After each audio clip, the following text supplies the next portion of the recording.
Hello everyone and welcome to the channel. Please don't forget to like, comment, and subscribe. Wash and dry your eggplant, then cut it horizontally just like that, and then you want to gut it like about 1/4 of an inch away from the skin. As you can see, I'm trying to do that. I'm going to go ahead and cut it all out. You just hollow it out.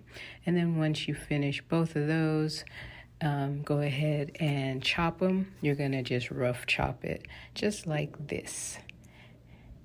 And then once you finish doing that, then go ahead and chop 1/4 of a bell pepper and 1/4 of an onion, just like that.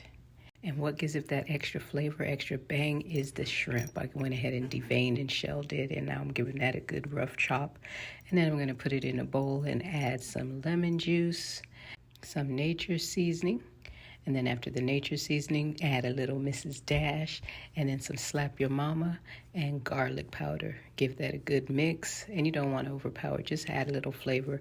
2 tablespoons of olive oil, then dump all your vegetables in there along with your shrimp, and then add some oregano and black pepper, and then give it a good mix for about 5 or 7 minutes, just until your eggplant browns, because everything else will cook.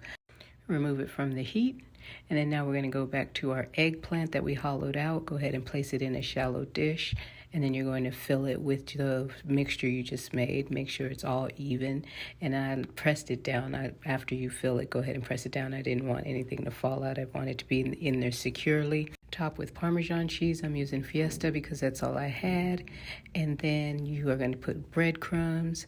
And then after you put some breadcrumbs, then you're going to go ahead and sprinkle it with some parsley.